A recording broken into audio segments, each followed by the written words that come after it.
Assalamualaikum warahmatullahi wabarakatuh. Perkenalkan, nama saya Catur Wulan Istiqomah dengan NIM 2221010400501. Di sini saya akan sedikit menjelaskan tentang menciptakan kelas yang sesuai dengan bakat dan minat anak pada mata kuliah manajemen kelas. Yang pertama yang akan saya bahas yaitu pengertian dari bakat dan minat terlebih dahulu. Bakat adalah kemampuan alamiah untuk memperoleh pengetahuan serta keterampilan, baik yang bersifat umum maupun yang bersifat khusus. Nah, di sini bakat itu dibedakan menjadi dua, yaitu bakat umum serta bakat khusus. Bakat umum yaitu apabila kemampuan yang berupa potensial tersebut yang bersifat umum. Sedangkan bakat khusus yaitu kemampuan bawaan berupa potensi khusus. Jika memperoleh kesempatan berkembang dengan baik, ia akan muncul sebagai kemampuan khusus dalam bidang tertentu sesuai dengan potensinya. Di sini, bakat khusus memiliki beberapa jenis. Yang pertama yaitu bakat akademik khusus. Misalnya seperti bakat untuk bekerja dalam angka-angka, logika, bahasa, dan sejenisnya. Yang kedua yaitu bakat kreatif serta produktif. Artinya, bakat dalam menciptakan sesuatu hal yang baru. Misalnya, menghasilkan rancangan atau menghasilkan teknologi baru. Nah, yang selanjutnya yaitu bakat seni. Misalnya, mampu mengaransemen musik dan sangat dikagumi, maupun menciptakan lagu hanya dalam 30 menit, mampu melukis dengan sangat indah dalam waktu yang singkat, dan lain sebagainya. Yang selanjutnya yaitu bakat kinestetik atau psikomotorik, misalnya sepak bola, bulu tangkis, dan tenis meja, dan lain sebagainya ya. Yang selanjutnya yaitu bakat sosial, misalnya sangat mahir melakukan negosiasi atau sangat mahir menawarkan suatu produk dan sangat mahir dalam berkomunikasi dalam berorganisasi.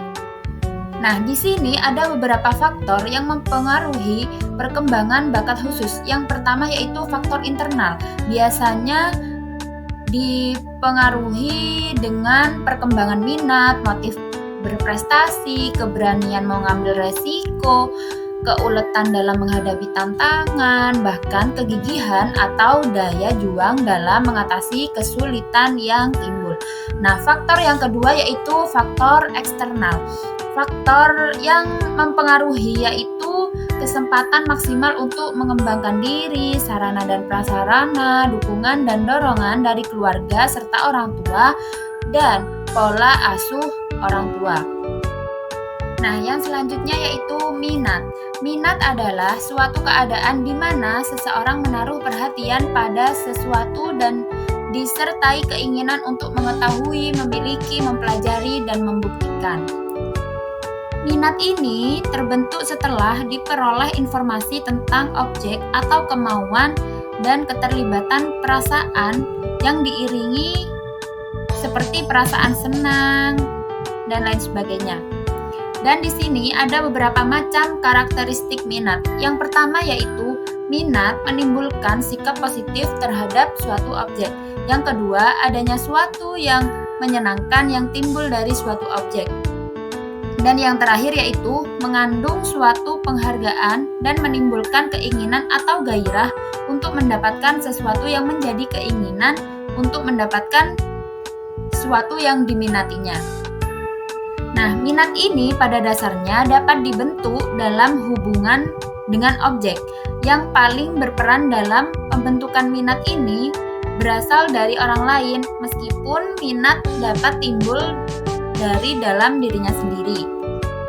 Nah, di sini minat ini dapat dibentuk dengan beberapa cara. Yang pertama yaitu memberikan informasi yang seluas-luasnya, baik keuntungan maupun kerugian yang ditimbulkan oleh objek yang dimaksud. Yang kedua yaitu memberikan rangsangan, dengan cara memberikan hadiah berupa barang atau sanjungan yang dilakukan individu yang berkaitan dengan objek. Yang ketiga yaitu mendekatkan individu terhadap objek dengan cara membawa individu kepada objek atau sebaliknya. Yang terakhir yaitu belajar dari pengalamannya sendiri. Yang selanjutnya yaitu cara mengidentifikasi bakat dan minat anak. Nah, pada Undang-Undang tentang Pendidikan untuk Anak Berbakat menyebutkan bahwa anak-anak berbakat adalah anak-anak yang di tingkat prasekolah, sekolah dasar, dan sekolah menengah. Diidentifikasi memiliki kemampuan yang tinggi, baik yang sudah nyata maupun yang potensial dalam bidang-bidang seperti intelektual, kreatif, kepandaian khusus, kepemimpinan, atau seni. Di sini ada beberapa cara untuk mengidentifikasi bakat dan minat anak, yaitu yang pertama yaitu pendekatan psikomotorik, yaitu suatu teknik yang dipakai untuk melakukan penilaian serta pengukuran aspek psikis, antara lain dengan tes inteligensi, tes prestasi belajar, tes bakat, dan kemampuan khusus meliputi kreativitas, penalaran, bakat mekanik, angka-angka, dan kemampuan verbal. Yang kedua yaitu hal-hal yang terlihat dari perkembangan. Diidentifikasi melalui guru atau orang tua yang mengamati dan mencatat adanya perkembangan yang berbeda dibanding pada umumnya. Akselerasi perkembangan pada mereka yang berbakat luar biasa lebih cepat pada umumnya, yang dikenal dengan terminologi prekositas. Banyak ahli menghubungkan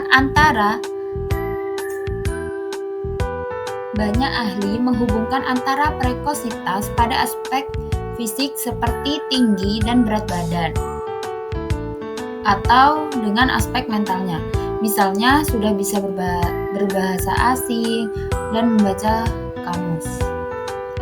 Nah, yang selanjutnya yaitu penampilan yang meliputi prestasi.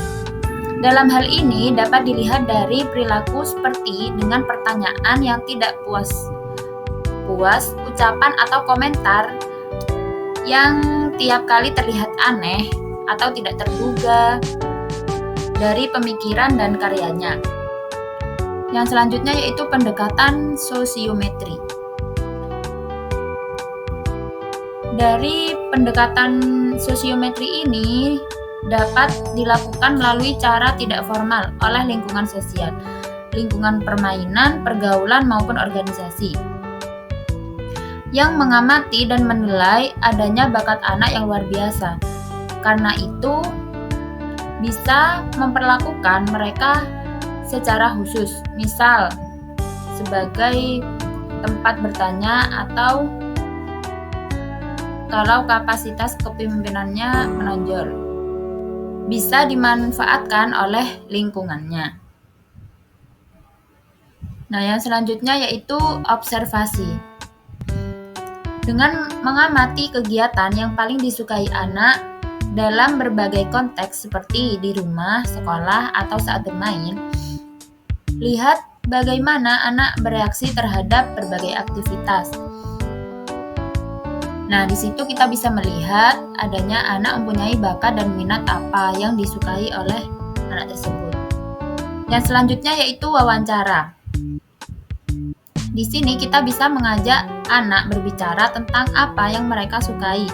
Tanyakan tentang hobi, film, buku, atau kegiatan favorit mereka lainnya. Yang selanjutnya yaitu kuesioner. Di sini kita bisa menggunakan kuesioner yang dirancang untuk mengidentifikasi minat anak. Ini bisa berupa pilihan ganda atau pertanyaan terbuka. Beberapa kuesioner dapat membantu mengukur minat dalam berbagai bidang seperti seni, sains, olahraga, dan lain sebagainya. Yang selanjutnya yaitu uji coba aktivitas.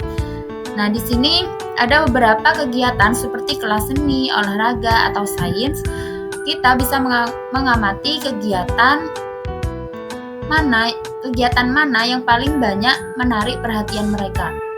Daftarkan anak dalam berbagai kegiatan ekstrakurikuler untuk melihat mana yang paling mereka minati.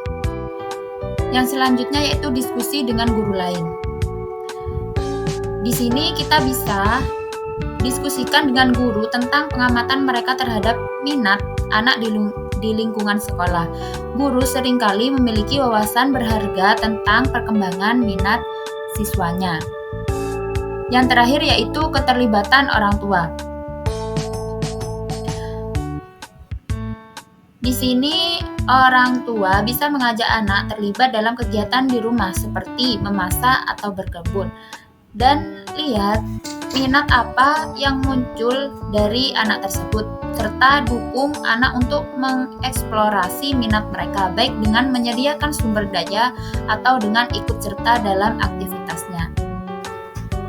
Nah, yang selanjutnya yaitu strategi pembelajaran di kelas yang sesuai dengan bakat dan minat anak. Nah, di sini pembelajaran adalah proses penting dalam mencapai pendidikan yang berkualitas, agar siswa dapat memperoleh pemahaman yang baik dan meningkatkan pencapaian belajar mereka. Penting untuk menerapkan strategi pembelajaran yang efektif. Nah, di sini ada beberapa strategi pembelajaran yang harus diketahui oleh guru agar bisa menyesuaikan dengan bakat dan minat anak dalam masa pembelajarannya. Yang pertama yaitu pembelajaran berbasis proyek. Pembelajaran berbasis proyek ini bisa melibatkan siswa dalam tugas yang praktis dan nyata. Nah, di sini memungkinkan mereka untuk menerapkan pengetahuan dan keterampilan yang telah mereka pelajari. Dengan cara ini, siswa juga dapat melihat relevansi langsung dari apa yang mereka pelajari dengan dunia nyata. Yang selanjutnya yaitu pembelajaran kolaboratif. Nah, di sini melibatkan kerja antara siswa dalam kelompok kecil atau tim untuk mencapai tujuan pembelajaran tertentu. Ini memungkinkan siswa belajar dari satu sama lain, berbagi ide, dan membangun keterampilan sosial yang sangat penting. Yang selanjutnya yaitu pembelajaran berbasis masalah. Nah, di sini bisa melibatkan pemberian siswa dengan tantangan atau masalah yang relevan dengan konteks nyata.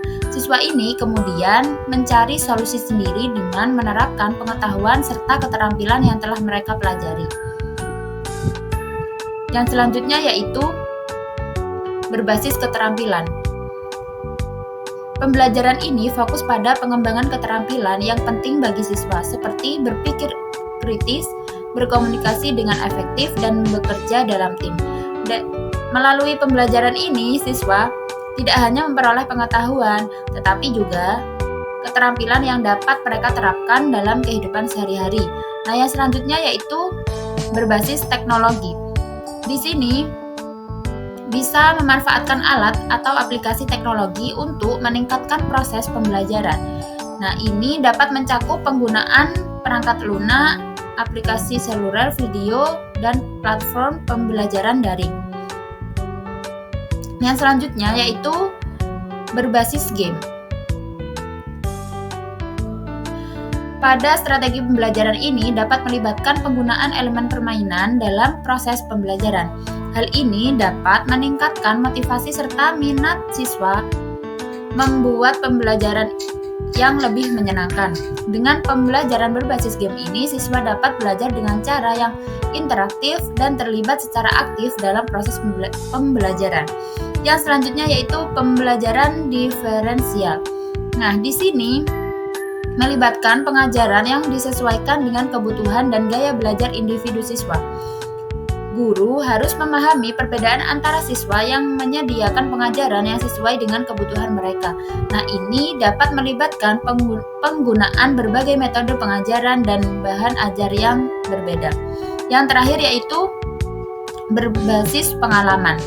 Nah, di sini dapat melibatkan penggunaan pengalaman langsung atau nyata sebagai sumber pembelajaran. Misalnya, siswa dapat melakukan kunjungan lapangan seperti eksperimen di laboratorium atau magang di tempat kerja yang memungkinkan siswa untuk mengalami pembelajaran secara langsung dan memperdalam pemahaman mereka tentang subjek tertentu.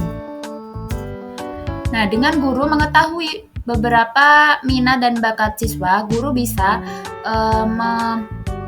menyesuaikan dengan bakat dan minat anak dari strategi pembelajaran yang sudah saya sebutkan tadi.